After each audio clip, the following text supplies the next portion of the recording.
There's new reaction from Cuban Americans today after President Trump suggested his next and imminent target for international intervention would be Havana.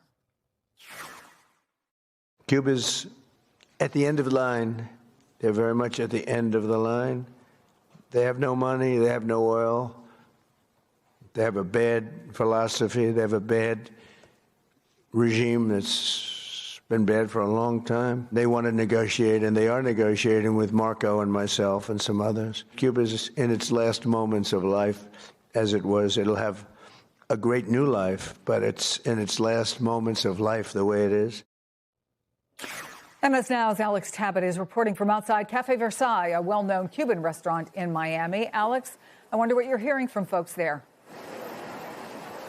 Well, Chris, we've been hearing a profound sense of hope, almost a palpable giddiness amongst the Cuban diaspora here in South Florida. And that's because they believe for the first time in 67 years, since Fidel Castro took over the island of Cuba in 1959, that change may finally be on the horizon. Now, we've been chatting to leaders of the exile community here in South Florida, including Congressman Carlos Jimenez, who represents the 28th District here. He's a Republican from South Florida. I want you to hear what they've been telling me about how they're processing this moment in history.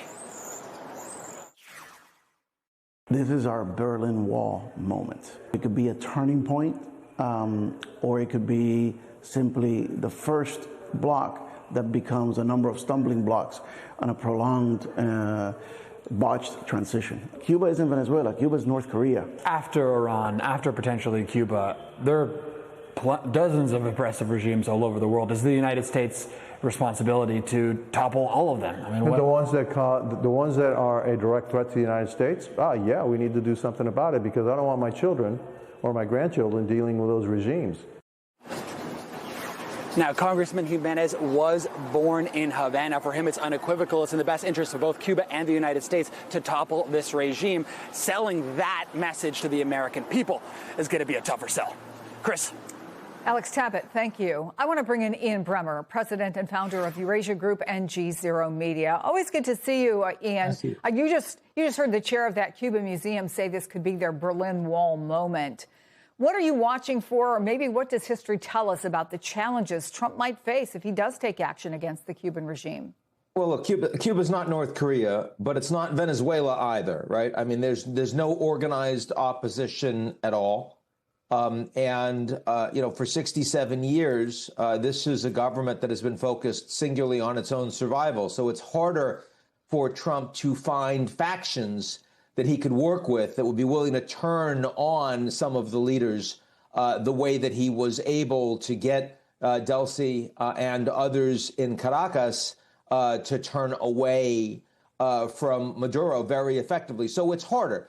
But, if he's not looking at regime change, if he thinks that the Venezuela model is a good model, and by the way, Delcy Rodriguez today is polling at almost 40% in Caracas. So, I mean, frankly, you can have a lot of success without throwing them all out.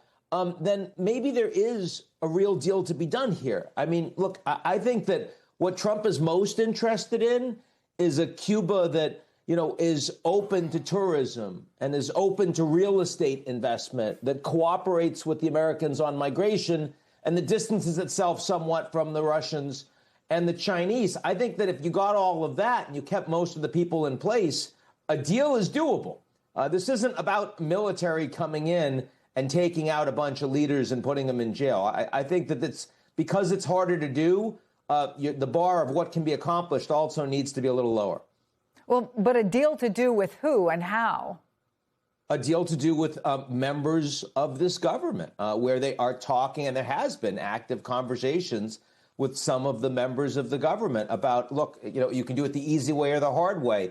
If they're allowed to survive, might they be willing to be more aligned with the United States on security, on migration, and on improving their economy? The theory of that has not been tested, not credibly. And Trump has credibility. I mean, as badly as Iran is going for him right now, Venezuela has been an unmitigated success, militarily, economically, and diplomatically. And that is very relevant for the Cubans. Keep in mind, there were a few dozen Cubans that were actually killed in those operations in Venezuela. They weren't able to provide any support for Maduro when push came to shove. So let's talk about Iran. And I want to play how Defense Secretary Pete Hegseth responded when he was asked whether Iran was an imminent threat before the U.S. operation started.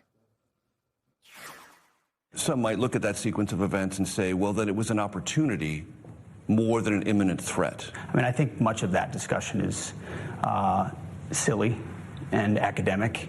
They've been killing us for 48 years, 47 years. They have unabated nuclear ambitions.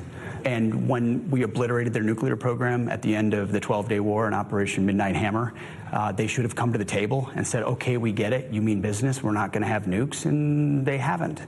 And as a result, when the president looks at it, generationally, he sees a threat that would continue to gather. I mean, they've given us many different explanations for why Trump did this. Opportunity, imminent threat, future threat across more generations. You heard that from one of the folks that Alex Tabbitt talked to. He didn't want his children and grandchildren to have to deal with this. Can you, Ian, extrapolate any future moves in places like Cuba by looking at Iran? Well, we know that Trump sees that he's not constrained by Congress in using the military. He's not constrained by internal checks and balances in using the military. And even though he has promised not to have forever wars, that he was the guy that ended the wars, that he's the guy that doesn't send your sons and daughters to get killed in places that are thousands and thousands of miles away, he does like to have his finger on the button to threaten countries or else. And again, that worked extremely well in Venezuela. It has not worked so well in Iran, in part because at the end of the day, the regime in Iran, a radical theocracy, is not only incented by money and power. And it's hard to cut a deal with people that aren't just incented by money and power. So, I mean, Trump believed that after he killed or had the Israelis kill the supreme leader, that he would come in and be able to work with a bunch of other leaders. And so they wouldn't have to worry about the straits being disrupted. We would never get to $100 oil. We'd never get to $4 a gallon gas. Those things were all wrong. They're all wrong because the United States doesn't have a group to work with in Iran. In fact, they just 9 days after the war started, put the son of Khamenei in to replace the former supreme leader. Trump has already said that is unacceptable. He must have some say over who the new leader will be, which, unless he changes his mind, means this war continues to go on until Khamenei is gone.